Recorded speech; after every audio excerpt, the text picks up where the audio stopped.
ಅದು ಏಪ್ರಿಲ್ 22, 2025 ಕಾಶ್ಮೀರದ ಅನಂತಪುರ ಡಿಸ್ಟ್ರಿಕ್ನಲ್ಲಿ ಪೆಹಲ್ಗಾಮ್ನಲ್ಲಿ ಸಾವಿರಾರು ಟೂರಿಸ್ಟ್ಗಳು ಸೇರಿರ್ತಾರೆ. ಫ್ಯಾಮಿಲಿ ಜೊತೆ ಒಂದೊಳ್ಳೆ ಟೈಮ್ ಸ್ಪೆಂಡ್ ಮಾಡಬೇಕು ಅಂತ ಬಂದ ಟೂರಿಸ್ಟ್ಗಳ ಮೇಲೆ ಏಕಾಏಕಿ ಗುಂಡಿನ ದಾಳಿ ನಡೆಯುತ್ತೆ.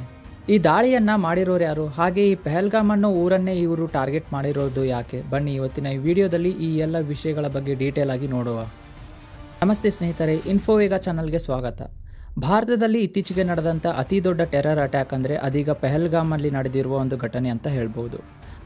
ಭಾರತದ ಸೈನಿಕರ ಉಡುಪು ಧರಿಸಿದಂಥ ಉಗ್ರರು ಏಕಾಏಕಿ ಪ್ರವಾಸಿಗರ ಹೆಸರು ಮತ್ತು ಧರ್ಮ ಕೇಳಿ ಅವರ ಮೇಲೆ ಗುಂಡಿನ ದಾಳಿ ಮಾಡಿದ್ದಾರೆ. ಈ ದಾಳಿಯ ನಂತರ 26 ಜನ ಪ್ರವಾಸಿಗರ ಹತ್ಯೆಯಾಗಿದೆ. ಆದರೆ ಈ ಘಟನೆ ಪೆಹಲ್ಗಾಮಲ್ಲಿ ನಡೆಯೋಕೆ ಕಾರಣವೇನು? ಬನ್ನಿ ಈಗ ತಿಳ್ಕೊಳ್ಳೋಣ. ಈಗಾಗಲೇ ಈ ಘಟನೆಯ ಬಗ್ಗೆ ಹಲವಾರು ಮಾಧ್ಯಮಗಳಲ್ಲಿ ವಿವರಣೆಯನ್ನು ಕೊಡಲಾಗಿದೆ. ಆದರೆ ಈ ಘಟನೆಯ ಬಗ್ಗೆ ಡೀಟೇಲ್ ಆಗಿ ಅನಲೈಸ್ ಮಾಡಿ ವಿಷಯವನ್ನು ಜನರಿಗೆ ತಲುಪಿಸಿರೋರು ತುಂಬ ಕಡಿಮೆ ಜನ. ಆ್ಯಕ್ಚುಲಿ ಈ ಘಟನೆ ನಡೆದಿದ್ದು ಪೆಹಲ್ಗಾಮ್ನ ಬೈಸರನ್ ಅನ್ನೋ ಒಂದು ವ್ಯಾಲಿಯಲ್ಲಿ. ಈ ಜಾಗವನ್ನು ಮಿನಿ ಸ್ವಿಟ್ಜರ್ಲ್ಯಾಂಡ್ ಆಫ್ ಇಂಡಿಯಾ ಅಂತ ಕೂಡ ಕರೆಯಲಾಗುತ್ತೆ. ಯಾಕಂದರೆ ಇಲ್ಲಿ ಬೆಳೆದಿರೋ ಫೈನ್ ಫಾರೆಸ್ಟ್ ಹಾಗೆ ಸರೌಂಡಿಂಗ್ ಎನ್ವಿರಾನ್ಮೆಂಟ್ ಸ್ವಿಟ್ಜರ್ಲ್ಯಾಂಡ್ ಥರನೇ ಇರೋದ್ರಿಂದ ಇದನ್ನು ಮಿನಿ ಸ್ವಿಟ್ಜರ್ಲ್ಯಾಂಡ್ ಅಂತ ಕರೆಯಲಾಗುತ್ತೆ. ಆ್ಯಕ್ಚುಲಿ ಪೆಹಲ್ಗಾಮ್ ಬಗ್ಗೆ ಹೇಳಬೇಕಂದ್ರೆ ಅಮರನಾಥ ಯಾತ್ರೆ ಮಾಡೋರ ಒಂದು ಬೇಸ್ ಕ್ಯಾಂಪ್ ಕೂಡ ಇದೇ ಸ್ಥಳ ಅಂತ ಹೇಳ್ಬೋದು. ಈ ಘಟನೆ ನಡೆದಿರೋದು ತುಂಬ ಇಂಟ್ರೆಸ್ಟಿಂಗ್ ಟೈಮ್ನಲ್ಲಿ. ಯಾಕಂದರೆ ಇದೇ ಟೈಮ್ಗೆ ಅಮೆರಿಕದ ವೈಸ್ ಪ್ರೆಸಿಡೆಂಟ್ ಅವರು ಭಾರತಕ್ಕೆ ಪ್ರವಾಸವನ್ನು ಕೈಗೊಂಡಿರ್ತಾರೆ. US ನ ವೈಸ್ ಪ್ರೆಸಿಡೆಂಟ್ ಆದಂಥ JD ವ್ಯಾನ್ಸ್ ಅವರು ಭಾರತಕ್ಕೆ ಏಪ್ರಿಲ್ 21ರಿಂದ 24ರವರೆಗೆ ಪ್ರವಾಸವನ್ನು ಕೈಗೊಂಡಿದ್ದರು. ಇವರು ಭಾರತಕ್ಕೆ ಬಂದಿರೋ ರೀಸನ್ ಏನಂದರೆ bilateral trade between India and United state ಬಗ್ಗೆ ಮಾತಾಡೋಕೆ. ಇತ್ತೀಚೆಗೆ ಡೊನಾಲ್ಡ್ ಟ್ರಂಪ್ US ನ ಪ್ರೆಸಿಡೆಂಟ್ ಆದಮೇಲೆ US ಹಾಗೆ ಚೀನಾದಲ್ಲಿ ನಡೆದಿರುವ ಒಂದು ಟೆರಿಫ್ನ ವಾರ್ ಬಗ್ಗೆ ನಿಮಗೆ ಈಗಾಗಲೇ ಗೊತ್ತಿರ್ಬೋದು. ಸೊ ಇಂತಹ ಜಿಯೋಪಾಲಿಟಿಕಲ್ ವಾರ್ನಲ್ಲಿ ಭಾರತದ ಪಾತ್ರ ಬಹುಮುಖ್ಯ ಅಂತ USಗೆ ಗೊತ್ತಿತ್ತು. ಹಾಗೆ ಭಾರತ ಮತ್ತು US ಮಾಡಿಕೊಂಡಿರೋ ಒಂದು ಕೆಲವು ಒಪ್ಪಂದಗಳ ಬಗ್ಗೆ ಮಾತಾಡಬೇಕು ಅಂತ ಇಲ್ಲಿಗೆ ಬಂದಿದ್ದರು. ಆ್ಯಂಡ್ ಯೂಶುವಲಿ US ನ ಯಾವುದೇ ಅಧಿಕಾರಿ ಭಾರತಕ್ಕೆ ಬಂದಾಗ ನೇಬರ್ ಕಂಟ್ರಿ ಪಾಕಿಸ್ತಾನಕ್ಕೆ ಭೇಟಿ ಕೊಡೋದು ಕಾಮನ್ ವಿಷಯ. ಆದರೆ ಈ ಬಾರಿ ಆ ರೀತಿಯಾಗಿ ಆಗಿರಲಿಲ್ಲ. ಭಾರತದಲ್ಲಿ US ನ ವೈಸ್ ಪ್ರೆಸಿಡೆಂಟ್ ಆದಂಥ JD ವ್ಯಾನ್ಸ್ ಅವರು ಡೆಮಾಕ್ರಸಿ, ಡೆವಲಪ್ಮೆಂಟ್ ಹಾಗೆ ಟೆರರ್ ಆಕ್ಟಿವಿಟೀಸ್ ಬಗ್ಗೆ ಮಾತಾಡಬೇಕು ಅಂತ ಇಲ್ಲಿಗೆ ಬಂದಿದ್ದರು. ಸೊ ಈ ಸಲ ಅವರು ಭಾರತಕ್ಕೆ ಅಂತ ಅಷ್ಟೇ ಭೇಟಿ ಕೊಟ್ಟು ಹೋಗೋರಿದ್ರು. ಈ ಎಲ್ಲ ವಿಷಯಗಳ ಬಗ್ಗೆ ಪಾಕಿಸ್ತಾನಕ್ಕೆ ಮೊದಲೇ ಗೊತ್ತಿತ್ತು ಆ್ಯಂಡ್ ಅವ್ರಿಗೆ ಇದು ಸಹಿಸಿಕೊಳ್ಳಲಾಗದ ವಿಷಯ ಅಂತ ಕೂಡ ಹೇಳ್ಬೋದು.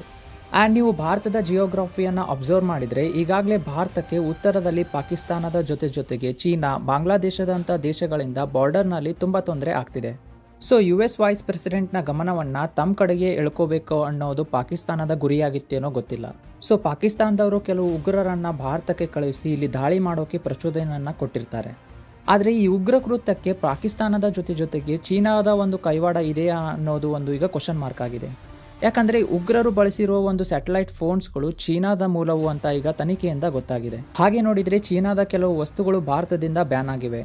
ಸೊ ಈ ಸ್ಯಾಟಲೈಟ್ ಫೋನ್ಗಳ ಇನ್ಫಾರ್ಮೇಷನನ್ನು ಭಾರತಕ್ಕೆ ಚೀನಾದವರು ಕೊಡೋಲ್ಲ ಅಂತ ಪಾಕಿಸ್ತಾನಕ್ಕೆ ಗೊತ್ತಿರೋ ಸಂಗತಿ ಕೂಡ ಆಗಿತ್ತು. ಇನ್ನು ಈ ಪಾಕಿಸ್ತಾನದ ಆರ್ಮಿ ಚೀಫ್ ಏಪ್ರಿಲ್ 17ರಂದು ಭಾರತದ ವಿರುದ್ಧ ಹೇಳಿಕೆಯನ್ನು ಒಂದು ಭಾಷಣದಲ್ಲಿ ಕೊಟ್ಟಿರ್ತಾರೆ. ಹಿಂದೂ ಹಾಗೂ ಮುಸ್ಲಿಂ ಎಂದಿಗೂ ಒಂದೇ ಅಲ್ಲ ಅನ್ನೋ ಮಾತುಗಳನ್ನು ಅವರ ಭಾಷಣದಲ್ಲಿ ಆಡಿರುವುದು ಬೆಳಕಿಗೆ ಬಂದಿದೆ. ನಮಗೆಲ್ಲ ಈಗಾಗಲೇ ಗೊತ್ತಾಗಿದೆ ಪಾಕಿಸ್ತಾನದ ಎಕನಾಮಿ ಎಷ್ಟು ನೆಲಕ್ಕಚ್ಚಿದೆ ಅಂತ. ತಿನ್ನೋಕೆ ಆಹಾರ, ಉಡೋಕೆ ಬಟ್ಟೆ ಇಲ್ದಿದ್ರೂ ಕೂಡ ಈ ದೇಶ ಅತಿ ಹೆಚ್ಚು ಸವಲತ್ತನ್ನು ಕೊಟ್ಟಿರೋದು ಇಲ್ಲಿನ ಆರ್ಮಿಗಾಗಿ. ಸೊ ಈ ಉಗ್ರರು ಬಳಸಿರೋ ಅತ್ಯಾಧುನಿಕ ಬಂದೂಕುಗಳಿಗೆ ಫಂಡಿಂಗ್ ಮಾಡಿರೋರು ಯಾರು ಅನ್ನೋ ಪ್ರಶ್ನೆ ಕೂಡ ಈಗ ಹುಟ್ಟಿದೆ. ಆ್ಯಸ್ ವಿ ಆಲ್ ನೋ ಪಾಕಿಸ್ತಾನನೇ ಈ ಉಗ್ರರಿಗೆ ಶೆಲ್ಟರ್ ಕೊಟ್ಟಿದೆ ಅನ್ನೋದು.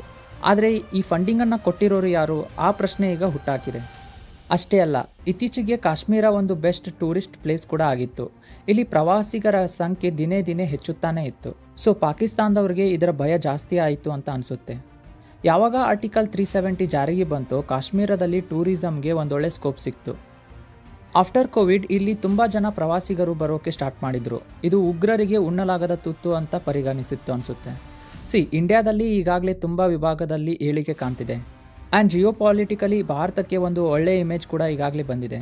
ಸೊ ಇದನ್ನೆಲ್ಲ ಹಾಳು ಮಾಡಬೇಕು ಅಂತಲೇ ಈ ದಾಳಿ ಆಯಿತಾ ಅನ್ನೋ ಪ್ರಶ್ನೆ ಕೂಡ ಈಗ ಉಂಟಾಗಿದೆ. ಆ್ಯಕ್ಚುಲಿ ಏಪ್ರಿಲ್ 22ಕ್ಕೂ ಮುಂಚೆ ಸುಮಾರು 2-3 ದಿನಗಳ ಹಿಂದೆ ಈ ಉಗ್ರರು ಈ ಜಾಗಕ್ಕೆ ಸ್ವತಃ ಭೇಟಿ ಕೊಟ್ಟು ಇಲ್ಲಿ ಯಾವುದೇ ಸೆಕ್ಯೂರಿಟಿ ಇಲ್ದಿರೋರ ಬಗ್ಗೆ ತಿಳ್ಕೊಂಡಿದ್ದಾರೆ ಅಂತ ಕೂಡ ಈಗ ವರದಿಯಾಗಿದೆ. ಅಷ್ಟೇ ಅಲ್ಲದೆ ಈ ಪ್ಲೇಸ್ಗೂ ಮುಂಚೆ ಈ ಉಗ್ರರು 3 ಬೇರೆ ಜಾಗಗಳನ್ನು ಕೂಡ ನೋಡಿದ್ರು ಅನ್ನೋದು ಕೂಡ ಈಗ ವರದಿಯಾಗಿದೆ.